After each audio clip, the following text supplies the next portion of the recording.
ಶ್ರೀರಾಮ ಸಮರ್ಥ. ವಿದೇಹಾಪರಿ ಚಾಲವೋನಿ ಪ್ರಪಂಚ, ಮುಮುಕ್ಷು ಜನಾಲಾಗಿ ಅಧ್ಯಾತ್ಮ ಚರ್ಚಾ, ಕರೋನಿ ಬಹುಲೋಕ ಜೇ ಮೇಳವೀತಿ, ನಮಸ್ಕಾರತ್ಯಾ ಬ್ರಹ್ಮಚೈತನ್ಯ ಮೂರ್ತಿ. ಸದ್ಗುರುನಾಥ ಮಹಾರಾಜ್ ಕಿ ಜೈ. ಜೈ ಜೈ ರಘುವೀರ ಸಮರ್ಥ. ಶ್ರೀರಾಮ ಸಮರ್ಥ. ಅಮೃತವಾಣಿ ಅಧ್ಯಾಯ 9. ಭಜನೆ. ಪ್ರಶ್ನೆ 1. ಭಜನೆಯ ಉದ್ದೇಶ ಏನಿರುತ್ತದೆ? ಉತ್ತರ: ಭಗವತ್ ಪ್ರೇಮ ಬೆಳೆಯಬೇಕು, ಭಗವಂತನಲ್ಲಿ ಕರುಣೆ ಯಾಚಿಸಬೇಕು, ನಮ್ಮ ಭಕ್ತಿಭಾವವು ವರ್ಧಿಸಬೇಕು. ಇದೇ ಭಜನೆಯ ಉದ್ದೇಶವಾಗಿರುತ್ತದೆ. ಎಷ್ಟೋ ವೇಳೆ ಭಜನೆಗೆ ರಾಗತಾನಗಳ ಅರ್ಥಾತ್ ಆಲಾಪ, ಸಂಗೀತ ಹಾಗೂ ಮೈಫಲ್ಲಿನ ಸ್ವರೂಪ ಬರುತ್ತದೆ. ಅದು ಉಚಿತವಲ್ಲ. ಅದರಿಂದ ಅಭಿಮಾನ, ಮಾತ್ಸರ್ಯ ಮುಂತಾದವುಗಳು ಬೆಳೆಯುವ ಸಂಭವವಿರುತ್ತವೆ. ಭಜನೆ ಹಾಗೂ ಅದರದೇ ಅಂಗವೆನ್ನುವಂತೆ ಕುಣಿಯುತ್ತ ಸುತ್ತು ಹಾಕುವುದು ಮುಂತಾದವುಗಳಿಂದ ಪ್ರಪಂಚದ ಚಿಂತೆಯ ವಿಸ್ಮರಣೆ ಆಗುತ್ತದೆ. ಮನಸ್ಸು ತಲ್ಲೀನವಾಗುತ್ತಾ ಹೋಗುತ್ತದೆ ಹಾಗೂ ಸಾಮೂಹಿಕ ಭಕ್ತಿಭಾವ ಬೆಳೆಯುತ್ತದೆ. ಭಜನೆಯ ರಹಸ್ಯವು ಮನಸ್ಸಿಗೆ ವಿಶ್ರಾಂತಿ ಪ್ರಾಪ್ತವಾಗುವುದಾಗಿರುತ್ತದೆ. ಪ್ರಶ್ನೆ 2. ಭಗವಂತನ ಭಜನೆ ಪೂಜೆ ಮಾಡಿಯೂ ನಮಗೆ ಸಮಾಧಾನ ಏಕೆ ಪ್ರಾಪ್ತವಾಗುವುದಿಲ್ಲ? ಉತ್ತರ: ನಾವೆಲ್ಲರೂ ಭಗವಂತನ ಭಜನೆ ಮಾಡುತ್ತೇವೆ, ಆದರೂ ನಮಗೆ ಸಮಾಧಾನ ಪ್ರಾಪ್ತವಾಗುವುದಿಲ್ಲ. ಇದಕ್ಕೆ ನಿಜವಾದ ಕಾರಣವೇನೆಂದರೆ ನಮಗೆ ಇನ್ನೂ ಭಗವಂತನ ಹೊರತಾಗಿ ನಡೆಯುವುದಿಲ್ಲವೆಂದು ಅನಿಸುವುದಿಲ್ಲ. ಪ್ರಪಂಚದ ಪರಿಸ್ಥಿತಿಯು ಹೇಗೇ ಇರಲಿ, ನನಗೆ ಭಗವಂತನು ಬೇಕೇ ಬೇಕು ಎಂದು ನಮಗೆ ಅತ್ಯಂತ ತಳಮಳಪೂರ್ವಕ ಅನಿಸುವುದಿಲ್ಲ. ನೀವೆಲ್ಲರೂ ಭಜನೆ ಪೂಜೆ ಮಾಡುತ್ತೀರಿ, ಆದರೆ ಇದು ಹೇಗೆ ಆಗಿದೆ ಎಂದರೆ ಶಾಸ್ತ್ರದಲ್ಲಿ ಥಾಲಿಯನ್ನು ಎಲ್ಲಿ ಇಡಬೇಕು, ಸೌಟು ತಾಬಾಣಗಳನ್ನು ಎಲ್ಲಿ ಇಡಬೇಕು ಎಂದು ಮುಂತಾಗಿ ಬರೆದಿರುತ್ತದೆ. ನಾವು ಅದೆಲ್ಲವನ್ನು ಬಾಯಿಂದ ಅನ್ನುತ್ತೇವೆ, ಅದರಂತೆ ಕೃತಿ ಮಾಡುತ್ತೇವೆ. ಹೀಗೆ ಅನ್ನುವುದರಿಂದ ಕೃತಿ ಮಾಡುವುದು ಸುಲಭವಾಗುತ್ತದೆ. ನಾವು ಭಗವಂತನ ವಿಷಯದಲ್ಲಿಯೂ ಹೀಗೇ ಮಾಡುತ್ತೇವೆ.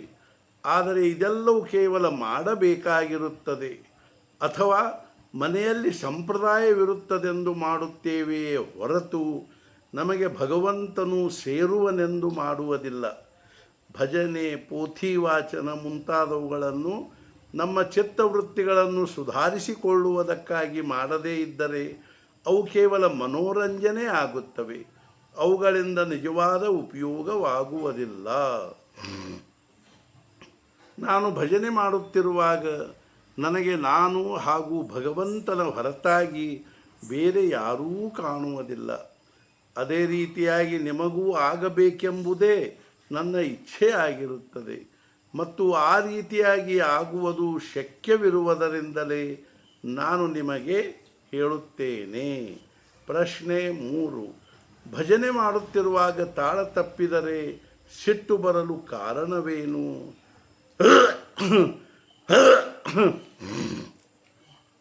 ಉತ್ತರ: ಭಜನೆ ಮಾಡುವಾಗ ದೇಹಭಾವ ಮರೆತು ಭಜನೆ ಮಾಡಬೇಕು. ತಾಳ ತಪ್ಪಿದಾಗ ಸಿಟ್ಟು ಬಂದರೆ ಅದು ನಿಜವಾದ ಭಜನೆಯಲ್ಲ.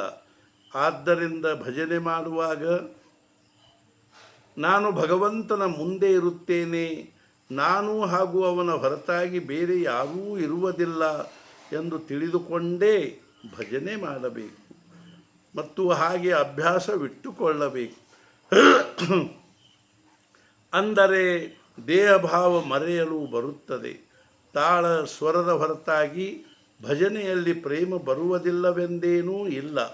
ನಾನು ಯಾರ ಮುಂದೆ ಭಜನೆ ಮಾಡುತ್ತಿರುವೆನೋ ಅವರು ಅದನ್ನು ಕೇಳುತ್ತಿರುವರೆಂದು ಭಾವಿಸಿದರೆ ಕಾರ್ಯ ಸಿದ್ಧವಾದಂತೆ. ಪ್ರಶ್ನೆ 4.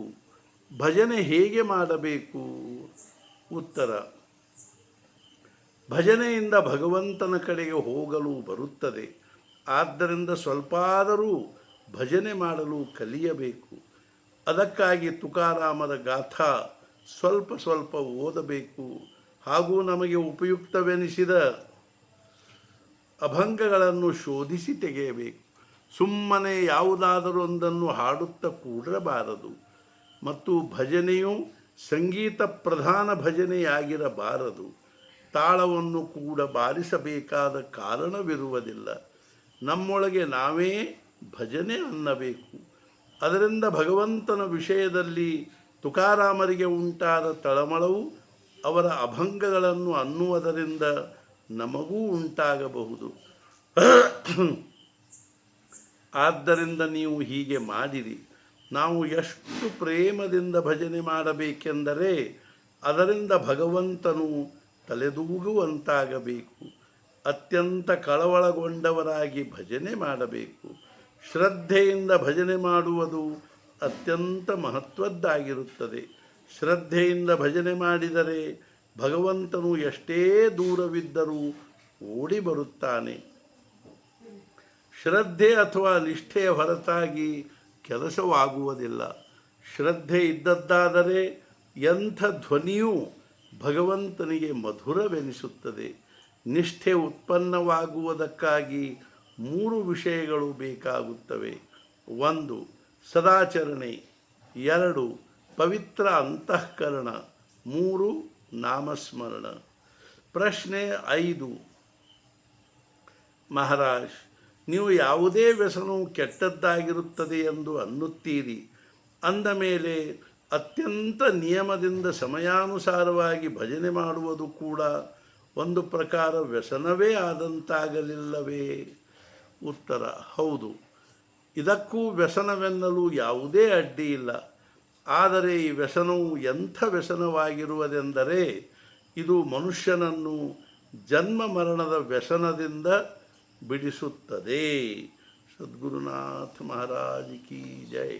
ಜೈ ಜೈ ರಘುವೀರ ಸಮರ್ಥ. ಉಪಾಸನೆ ರಾಧುಕಾಯ ಸಂತಾನ